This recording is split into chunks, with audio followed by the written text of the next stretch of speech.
მოგესალმებით პატიცემლო მაყურებლებო. დღეს ჩვენი სამყაროს მერვე გადაცემა გვაქვს. მერვე გადაცემა შეეხება ისეთ საინტერესო სფეროს, რომელიც სინამდვილეში ჩვენ ყველა ადამიანის ინტერესია, რომ განვითარდეს და რაც შეიძლება უკეთესად მუშაობდეს, რადგან სწორედ იმ სფეროს დამსახურებით ჩვენ გვაქვს ის ყველაფერი, რითიც დღეს ჩვენ ცხოვრობთ, დაწყებული ელემენტარული ჩასაცმელი თუ საჭმელი და დამთავრებული იმ საშუალებებით, რომლებითაც ჩემი საუბარი თქვენამდე მოდის. ეს სფერო არის ბიზნესის სფერო, რომელზეც საუბარი გვექნება დღეს და რომელსაც ჩვენ დავაკავშირებთ ისეთ წიგნთან, რომელიც სოფლიოში პირველია და ყველაზე გავრცელებული წიგნია, რომელსაც ჩვენ ბიბლიას ვუწოდებთ. სამწუხაროდ ადამიანთა დიდ ნაწილს არ ესმის თუ რა არის ეს ბიზნესი და რა დამსახურება აქვს მას, გგონიათ რომ ისინი რაღაცა ტყუილა იღებენ იმ შემოსავალს, რასაც იღებენ ან რაღაცა ეგეთი და იმის გამო რომ ეს გაუგებარია და იმის გამო რომ ბევრი ალმაცერად უყურებს ბიზნესს, ხშირად ჩვენ გვაქვს შემთხვევები, როდესაც შეფერხება ხდება ამ სფეროს განვითარებაში, იმიტომ რომ ადამიანებს ბევრს სულაც არ მოსწონს ის, რომ იყოს საძულველი ადამიანი და შეიძლება ხელით არ მოკიდოს ბევრ საქმეს, მაშინ როდესაც ბევრად მეტის გაკეთება შეიძლება, თუ კი ეს ადამიანები ჩვენთვის პატივცემული ადამიანები იქნებიან. ისტორიულადაც რო გადავხედოთ, არც თუ ისე ძველი დროა ილია ჭავჭავაძის პერიოდს რომ გადავხედოთ, თვითონ ილია ძალიან ბევრს იღწოდა იმისთვის, რომ ბიზნესი ეგრეთ წოდებული უпроსორად მარტო ბიზნესი არა, ანტრეპრენიორობა, როგორც ფრანგული ტერმინია და რომელიც ილიამ მაშინ გადმოიღო როგორც თვითმოქმედება, განვითარებული იყო და სადაც კი ამის ნიშანს ხედავდა, რომ ასე ვთქვათ, მეწარმეობა, ბიზნესი, შემოქმედებითობა ვითარდებოდა, ილია ყოველთვის ხარს უჭერდა, კმაყოფილებას გამოხატავდა და თუ რამე დახმარება შეეძლო, ასე ვთქვათ, თავისი გაზეთებით თუ იმით ხარს უჭერდა კიდეც. თვითონაც ბიზნესმენი იყო, მოგეხსენებათ, ბანკირი იყო და მისი დამსახურებით ძალიან ბევრი კაი საქმე გაკეთდა მაშინდელ საქართველოში. არა მარტო ილიას, არამედ სხვა ასევე მაშინდელი ცნობილი ბიზნესმენების სახით. ბიზნესმენები არა მარტო სხვილი ბიზნესმენები, რომლებთა სახელი და გვარები ვიცით და ქუჩებიც გვაქვს დღეს მათი, არამედ წვრილი ბიზნესებიც, რომლებიც იმ პერიოდში განვითარდა და წამოიწია როგორც საზოგადოებრივი ფენა და რომელიც მერე სამწუხაროდ პირწმინდად გაანადგურეს ხელისუფლებაში მოსულმა ბოლშევიკებმა. ეს მემკვიდრეობა ჩვენ ნელ-ნელა უნდა დავივიწყოთ, უნდა ხელი შევუწყოთ ბიზნესის განვითარებას, მაგრამ ის რომ ბიზნესი ყველაზე მორალური და კარგი საქმიანობა, ამასთან დაკავშირებით ჩვენ დღეს გვექნება ლაპარაკი ჩვენ სტუმართან ერთად, ჩვენი სტუმარია ქალბატონი ეკა გეგეშიძე. მადლობა ეკა მოგზაურობისთვის. მადლობა მოწვევისთვის ბატონო ნოდარ. ძალიან საინტერესო თემაა ქართველებისთვის, რომელიც საზოგადოება არის საბჭოთა ასე ვთქვათ, მემკვიდრეობის საზოგადოება და მაშინ იმ პერიოდშიც კი ბიბლია და ყველა მსგავსი რელიგიური წიგნებიც იყო ფაქტობრივად ინტერპრეტირებული ისე, როგორც სჭირდებოდა იმდროულ, ასე ვთქვათ, მოწყობას და იმდროინდელ ღირებულებებს და შესაბამისად ყველა მესიჯები, რომელიც საზოგადოებაში როგორც დამკვიდრებული ფრაზები დაარსებობდა, დღესაც ძალიან დიდ გავლენას ახდენს და მოქმედებს განწყობებზე, იმიტომ რომ საქმოსანი, ეგრეთ წოდებული ძელავიკი, ესე ვთქვათ, ცეხავიკი და სუფთა საბჭოური ტერმინები არის, ეს იყო დასჯადი და შესაბამისად ის ციტატები, რომლის ესე ვთქვათ, გამოყენება ხშირად ხდება, ესე ვთქვათ, ბიბლიის ნაწილიდან თუ რელიგიური სახელმძღვანელოებიდან და თუნდაც ერთ-ერთი ფრაზა, რომ მდიდარი ვერასოდეს ვერ შევა სასუფეველში, ეს არის ესე ვთქვათ, ძალიან ისეთი დამკვიდრებული ფრაზა, თუმცა იგნორირება იქ არის ძალიან ბევრი წინამორბედი, აი რაღაცა ფრაზების და მყარის ამოღებულის და ინტერპრეტირებული ის, როგორც მათ სჭირდებოდა და სამწუხაროდ საზოგადოება, დღევანდელი მორწმუნე საზოგადოება იქნება თუ ზოგადად საზოგადოების ნაწილი მაინც აი ამ ანარეკლებს ატარებს, ამ ანარეკლებს ინტერპრეტირებას უკეთებს და აქვს სწორედ ესეთი განწყობები და დამოკიდებულებები ბიზნესების მიმართ. არადა მინდა დავიწყო მთავარით, რომ ბიზნესმენი ან მეწარმე, ასე ვთქვათ, საზოგადოებაში არის ერთ-ერთი ცენტრალური ფიგურა, რატომ? იმიტომ რომ ის, ასე ვთქვათ, თავის თავს და ოჯახს ინახავს თავისი საქმიანობით, ასევე ასაქმებს სხვებს და იხდის გადასახადებს, რათა სახელმწიფოს ბიუჯეტით, ესე ვთქვათ, შეინახოს, ასე ვთქვათ, ზუსტად სახელმწიფო სტრუქტურები და ასე შემდეგ. თუ ამას შევხედავთ, ან მეწარმეს, იგივე ანტერპრეტირებას ისე აქ ხაზი უნდა გავუსვათ ერთ რამეს, სანამ იმიტომ რომ ხშირად ურევენ ხოლმე ერთმანეთს. არიან მეწარმეები, ანუ იგივე ბიზნესმენები, ანუ ისე იგივე თვითმოქმედები, რომლებიც თავის საქმეს აკეთებენ თავისი ხარჯით და თავისი ინიციატივით, თავისი შრომით და პატიოსნად. არიან ადამიანები, რომლებიც რაღაც საქმეს აკეთებენ საქმის ჩაწყობით, ხელისუფლებასთან ალიანსით და რაღაცა, რასაც ქრონი კაპიტალიზმი ქვია. დასავლეთში ის კაპიტალიზმი არ არის და ის მეწარმეობაც არ არის იდეაში. ხო, რა თქმა უნდა. ის სულ სხვა რაღაცაა და ჩვენ იმ ადამიანებზე არ ვლაპარაკობთ, რომლებიც ასე ვთქვათ საქმის ჩაწყობით და ბიუჯეტი და რაღაცის გამოწვევით არიან დაკავებული. ჩვენ ვლაპარაკობთ ადამიანებზე, რომლებიც თვითონ სახელმწიფოსგან დამოუკიდებლად ქმნიან ისეთ რაღაცას, რაშიც ჩვენ ფულს ვიხდით. რომ არ იყოს, ის არ გვექნებოდა. უბრალოდ ვერ ვიყიდით იმ სათვალე იქნება, საწერკალამი იქნება, დასაცმელი ყველაფერი გვაქვს, იმიტომ რომ ის ადამიანები ამას აკეთებენ. ანუ მოკლედ რომ ვთქვათ, ჩვენ კაპიტალიზმზე ჩვენ საუბრობთ რეალურ თავისუფალ საბაზრო ურთიერთობებზე, სადაც ამ ბაზარზე არსებული ყველა აქტორის, ასე ვთქვათ, უფლებები დაცულია. მოდი ესე განვარტოთ, ხო? აი ესე იქნება უფრო შესაბამისი. ვსაუბრობთ სწორედ აი ასეთ ურთიერთობებზე.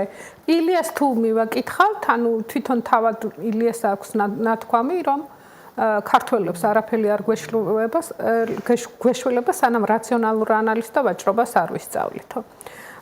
მაგრამ მე მინდა მაინც, ესე ვთქვათ, დაუბრუნდე აი ყველაზე მთავარ ბიბლიას წიგნს და დავიწყოთ იქედან, რომ არაფერი რომ არ იყო და უფალმა რაქნა პირველი რა გააკეთა.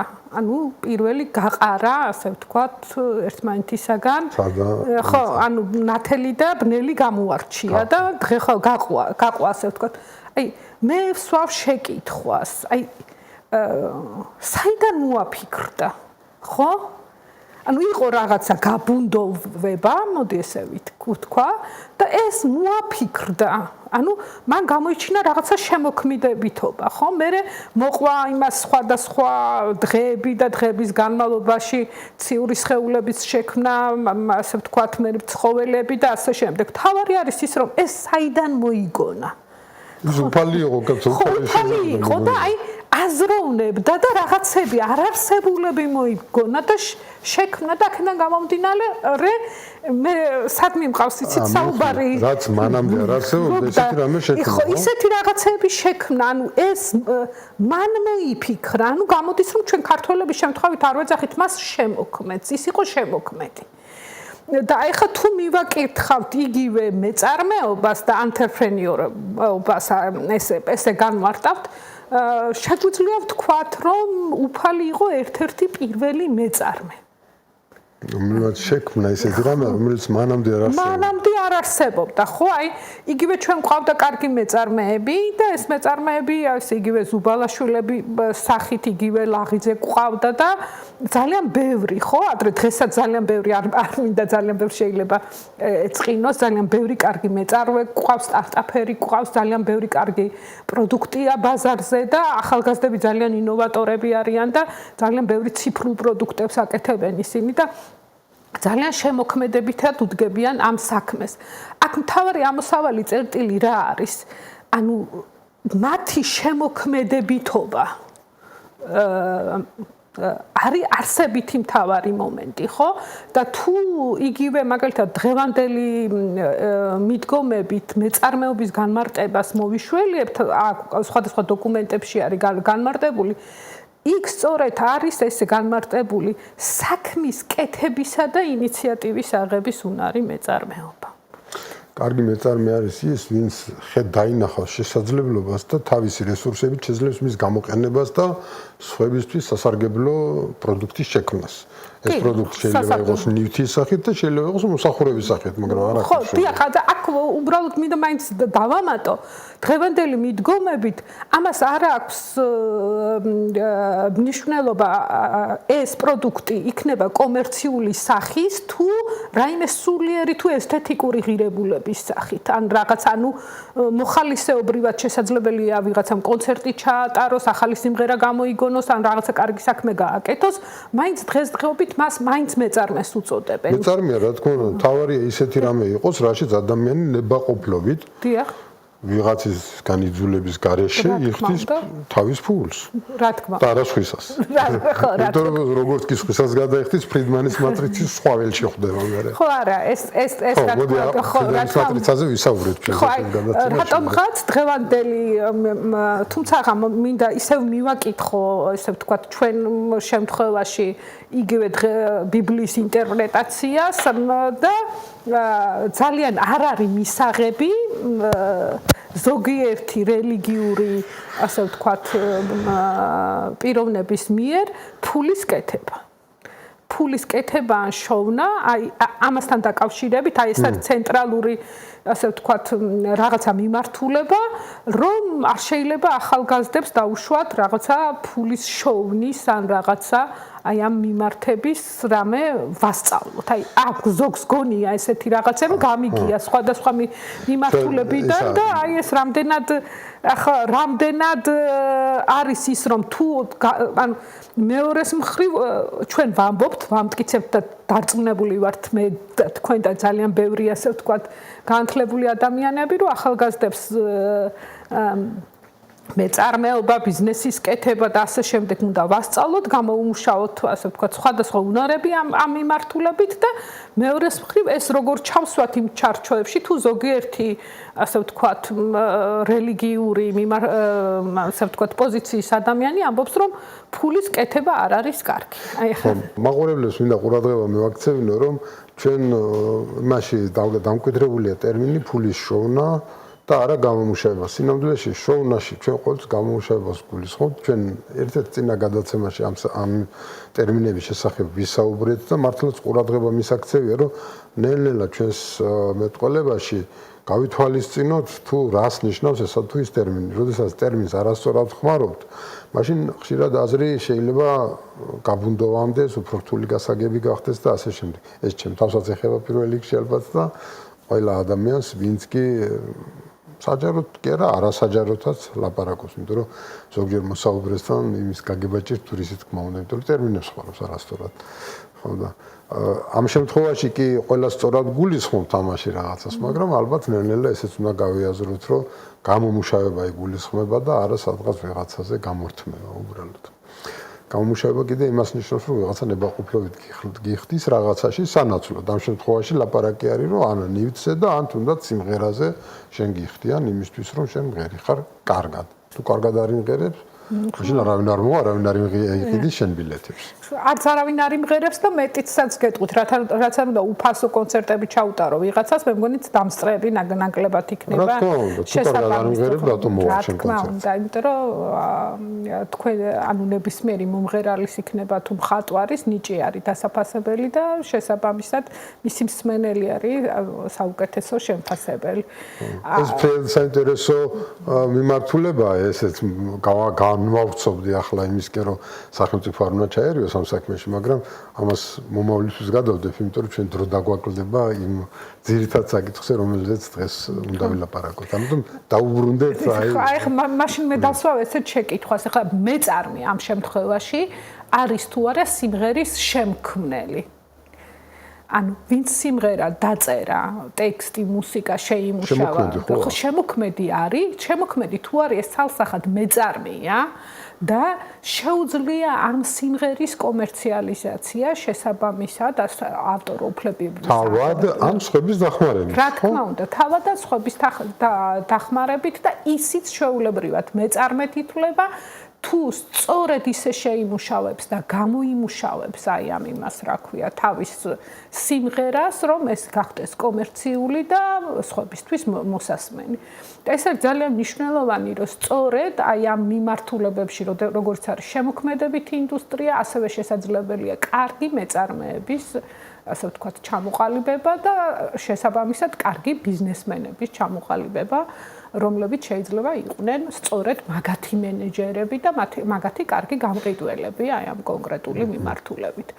მაგრამ მივდივართ მაინც იმ საკითხებამდე, რა საკითხებიც არის ძალიან არსებითად მნიშვნელოვანი და ფაქტობრივად ამ ხნის განმავლობაში, რომელიც იყო ფაქტობრივად დაახლოებით 70 წლიანი საბჭოთა მოწყობა და საბჭოთა ღირებულებების გაზიარება და სწორედ საბაზრო სტრუქტურებისა და კაპიტალიზმის ღირებულებების, ესე ვთქვათ, საერთოდ დამალვა არ გაცხადება და ასე შემდეგ.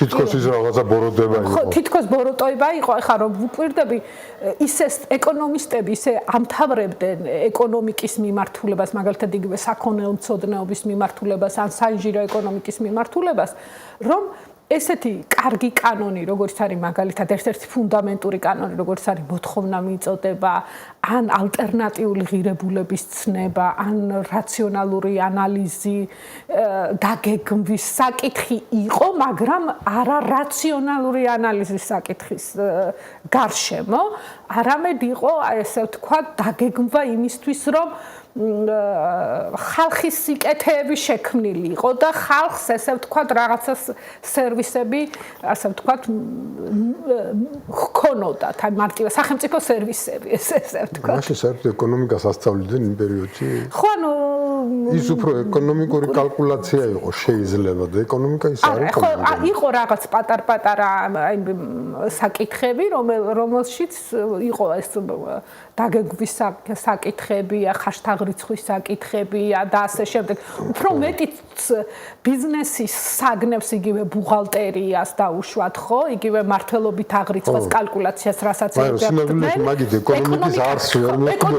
ეკონომიკას ეძახდნენ ამის საგნებს და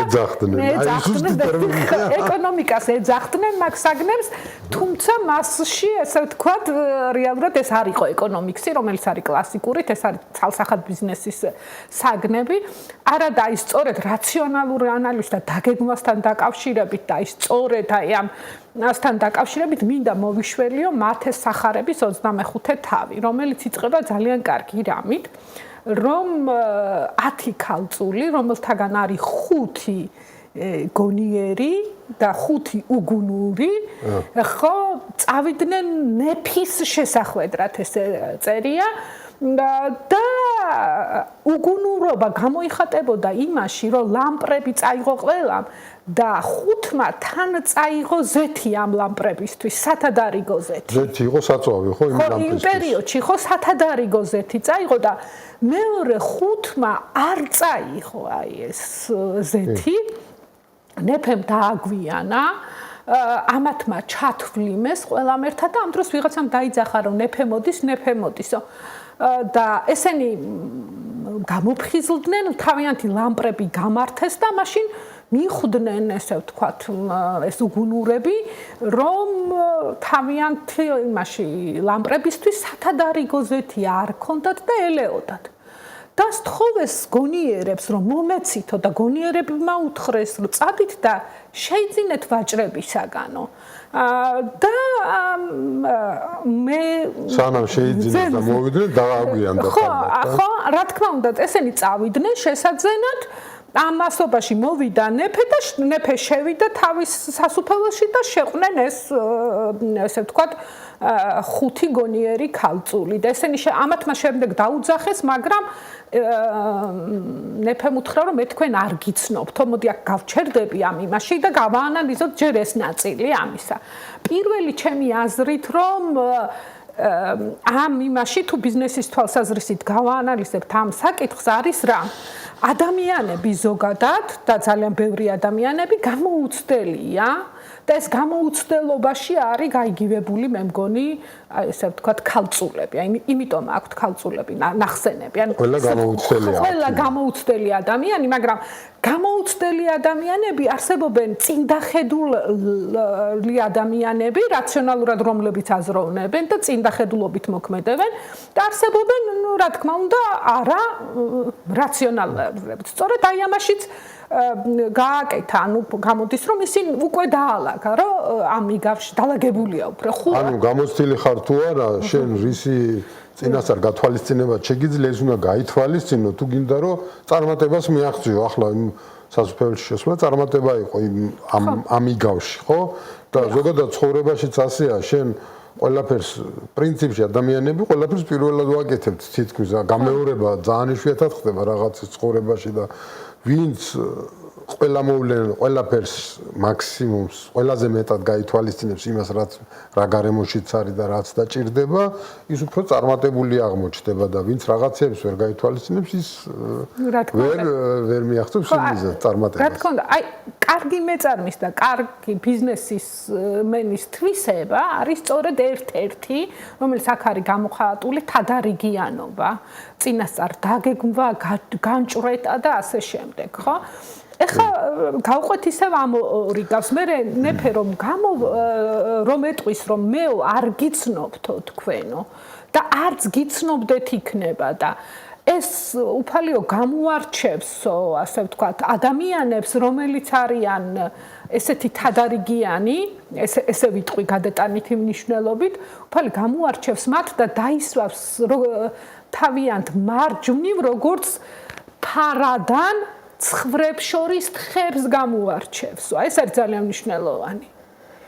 ხო, ცხარი გულისხმება უბრალოდ მორჩილი და გაუაზრებლად მორჩილი. გაუაზრებლად მორჩილი და ცხარივით, იმიტომ რომ აი არც რაციონალურობა აქვს, არც დაგეგმარება აქვს, არც წინდახედულობა აქვს და ის ადამიანები, რომლებიც არიან რაციონალურები, წინდახედულობები და ასე შემდეგ მათ გამოარჩევს განსაკუთრებითო უფალიო როგორცო თხებსო ფარიდან და დაისვავს მის მარჯვნივო და გამოარჩევს ასევეო და გადადის უკვე ძალიან ცნობილ ასე ვთქვათ ტალანტების იგავზე აი ესე ვთქვათ შემთხვევით არ არის ტალანტი და ტალანტი აი ფულის ერთეული კი არის გაიგივებული მაგრამ ქართველებს ერთ და იგივე სიტყვა გვაქვს ხო ამასთან ეტიმოლოგიურად როგორ არის მართლა საინტერესოა ერთმანეთთან აქვს თუ არა კავშირი მაგრამ ფაქტია რომ დღეს ემთხვევა ხო ემთხვევა ერთმანეთს და სადღაც არის ეტიმოლოგიური კავშირიც მე დარწმუნებული ვარ იმიტომ რომ მოდი ახლა ახსნათ სწორედ აი ამ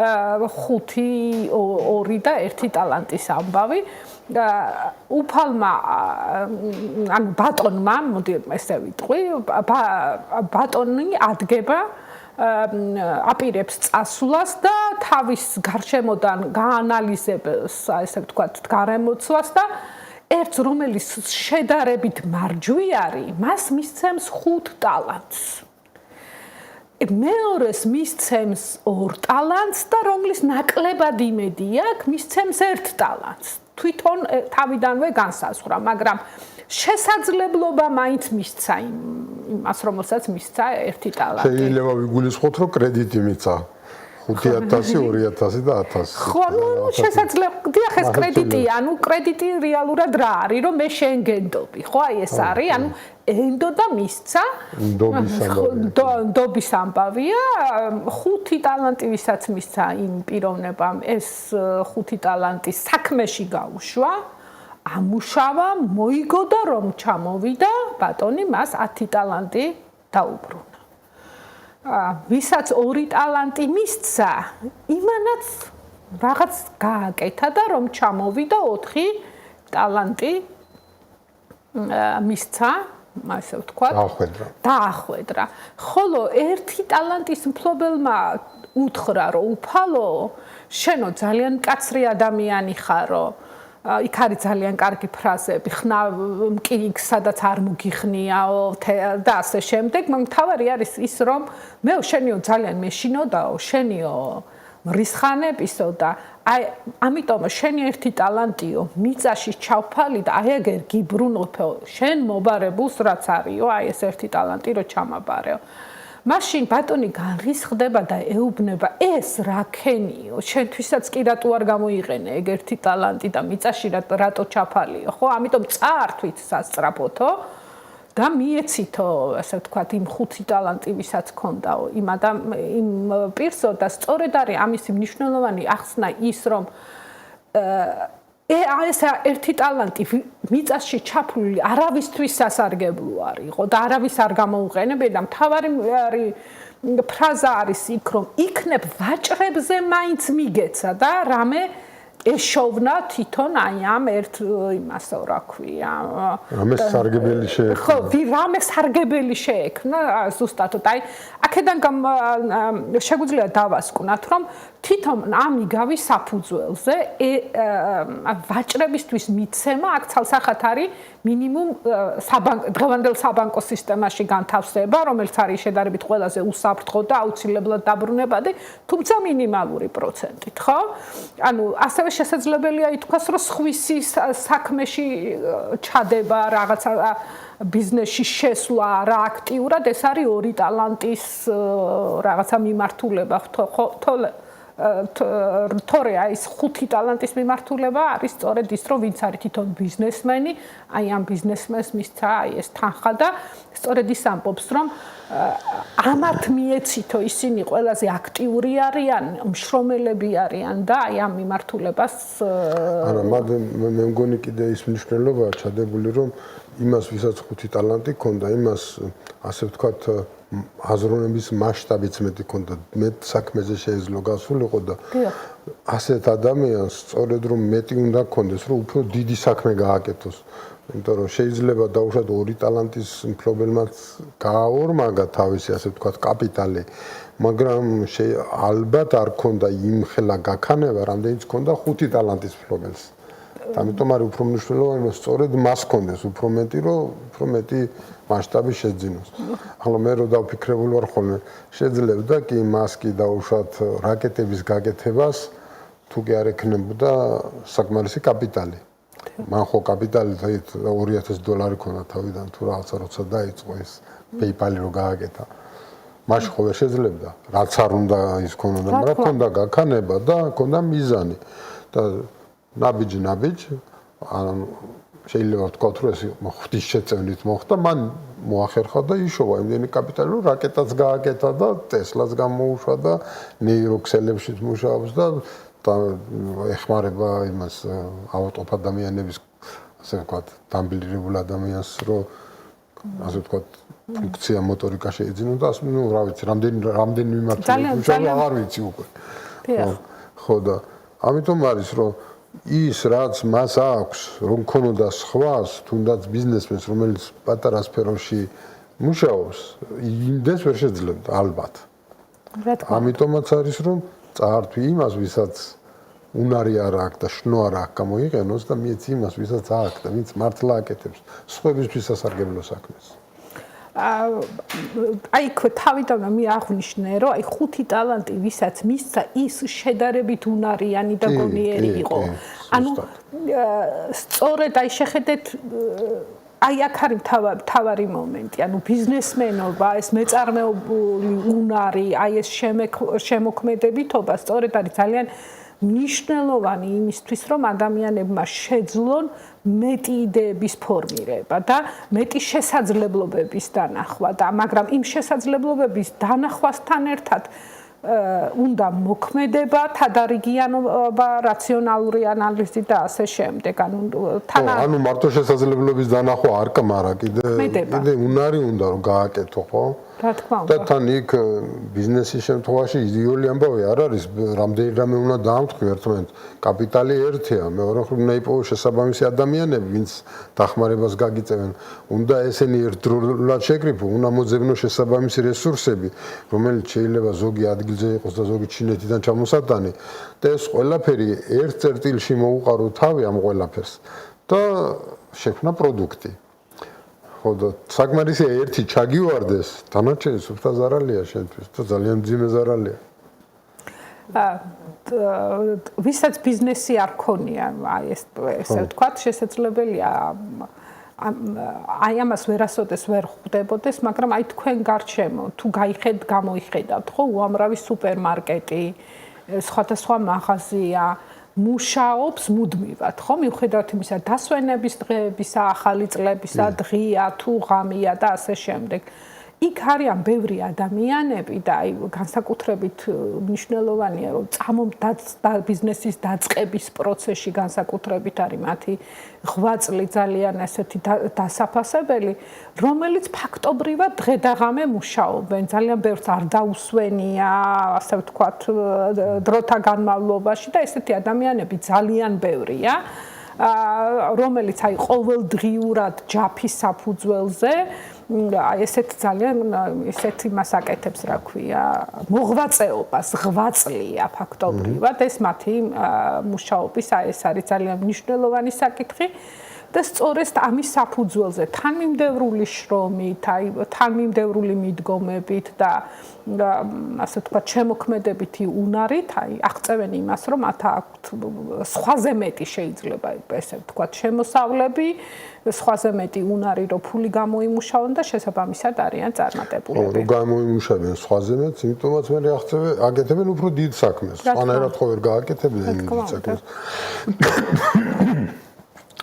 კი, და პლუს ამას კიდე ძალიან მნიშვნელოვანია ერთი რაც ავიწყდებათ ხოლმე, რომ ნებისმიერ ბიზნესში, არა მარტო ახლა, არამედ უხსოვარ დროიდან ძალიან მნიშვნელოვანია ბიზნესმენთა ეთიკა.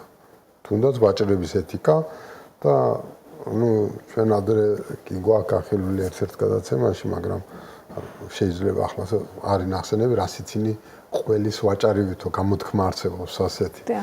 ხო და ყველის ვაჭარი სინამდვილეში იმ ეთიკაში ვერ ჯდება, რაც ბიზნეს ეთიკაა და ამიტომ არის ეს გამოთქმა დამკვიდრებული, რომ ყველის ვაჭრები ყველაზე მეტ იტყუებოდნენ წონაში.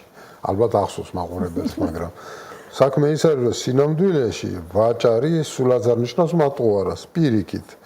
ვაჭარი ნიშნავს ადამიანს, რომელიც რაღაცას გთავაზობს და მხოლოდ მაშინ არის გაცვლა პატიოსანი, ანუ ვაჭრობა პატიოსანი, თუ ორივე მხარე ზუსტად იცის რაში ცვლის. თუ ეს ასე არ არის, მაშინ რომელიღაცა მხარე თაღლითია და არა ვაჭარი. ხო, ამიტომ ეს სხვადასხვა რამეა და ძალიან მნიშვნელოვანია, რომ ბიზნესშიც არსებობს ეთიკა, როდესაც ორი ბიზნესმენი ან ბიზნესმენი და შეიძლება კერძო პირი რაღაცას ცვლიან ერთმანეთში, ორივე ვალდებულია, რომ სწორედ იმაში გაცვალონ ეს საგანი, რაზეც შეთანხმდებიან. არ შეიძლება მე შევთანხმდე ამაზე და დაუშვათ მივიცე დაუშვათ სხვა რაღაცა ან პირიქით, ან შევატყუო მაგალითად. რაც ჩვენთან სამწუხაროდ ძალიან დამკვიდრებულია, კუკლა მანქანას რო აკეთებენ ესე წოდება. ანუ ყველა ინფორმაცია დადებითი და უარყოფითი ამ გაცვლის შესახებ უნდა იყოს გამჟღავნებული, ხო? აი ეს არის ხო, აი ხო დიახ, ეს არის სწორედ ბიზნესმენების ეთიკა და მათი ეთიკური ქცევა. და აქ არის ძალიან მნიშვნელოვანი, რომ საბაზრო ეკონომიკის პირობებში და საბაზრო ეკონომიკა არის ის, რომ ანუ ფასი ამა თუ იმ საქონლის ბაზრის საშუალებით დგინდება და განმარტოთ ბაზარი არის ყველგან იქ, სადაც მყიდველი და გამყიდველი ერთმანეთს ხვდებიან. არ აქვს ამას მნიშვნელობა, ეს არის გვერდზე სადღაც მაღაზიაში ბაზარზე არ არის მარტო ლაპარაკი. ინტერნეტში თუ ასე შემდეგ, ხო? აი აქ არის ძალიან მნიშვნელოვანი, რომ სწორედ აი ამ ბაზარზე და ყიდვა და გაყიდვა, სადაც ნებაყოფლობით ხდება და არა დაძალებით, მოტყუებით და ასე შემდეგ, გვაქვს საბაზრო ეკონომიკა, ამ ბაზარს ვეძახით ჩვენ თავისუფალ ბაზარს და მთლიანად ამ სისტემას თავისუფალ საბაზრო ეკონომიკურ სისტემას და ასევე მნიშვნელოვანია ის, რომ ამ თავისუფალ ბაზარზე ყიდველი და გამყიდველი, ან მასში ჩართული ყველა აგენტი, ხო შეიძლება იყოს, ანუ მაგალითად ბროკერი, გადამყიდველი და უშუალოდ გადამზიდავი და ასე შემდეგ, ანუ ერთმა იყიდა, მეორემ გაყიდა, მაგრამ ერთმა სხვამ გადაზიდა, იყო შუამავალი ჩართული, აი ამაში კიდე იყო აი დამატებითი აგენტი, ბანკი ჩართული, რომელმაც გადარიცხვა გააკეთა და ასე შემდეგ, ყველამ შეიძლება მიიღოს თავისი სარგებელი და ამ სარგებლით ყველა მასში ჩართული მონაწილე არის კმაყოფილი.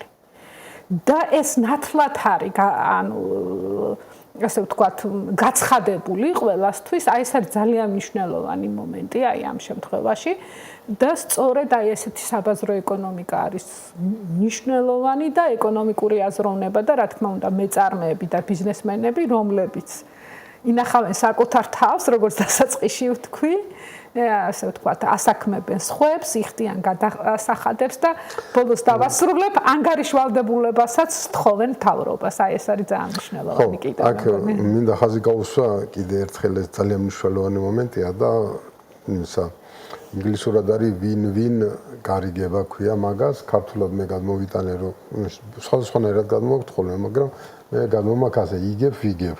ხა. ხო, ანუ მეც ვიგებ, შენც იგებ. ადამიანებს გონიათ რომ საგნების გაცვლა ერთმანეთს შორის არის ნულოვანი ჯამის ისა. ანუ მე თუ შენ რამე წაგართვი, შენ აღარ გაქვს, ანუ წააგე და მე მოვიგე. და ეს რა თქმა უნდა ასეა, როცა წართვება ხდება, როცა რაღაცა ნივთების გაცვლა ხდება და უშუალოდ ვაშლი გავცვალე მსხალში, ხო? მე მსხალი უფრო მჭირ მინდოდა და ამიტომ გაგიცვალეს ვაშლში და შენ ვაშლი უფრო გინდოდა და ამიტომ გამიცვალე მსხალში. თუ როგორც არის რა, ასე რომ არ ყოფილიყო ხომ არ გავცვლიდით. ამიტომ გამოდის შენც მოგებული ხარ, მეც მოგებული ხარ. იგებ ვიგებ. და მხოლოდ ეს არის პატიოსანი გარეგება, როცა იგებ ვიგებ პრინციპით დგება და არა ისე როცა ერთსაგებულია და ორი მოგებული. რა თქმა უნდა, მე თუ ხათრით შემთხვევით გაგიცვალე ვაშლი მსხალში, გამოდის რომ მე ჩემი საკუთარი თავი დავაზიანე, ხო? ანუ ხო, ანუ მაგ შემთხვევაში სხვას ვერ დავადანაშაულებ. სხვას ვერ დავადანაშაულებ, ეს ჩემი ხათრიანობის ბრალია.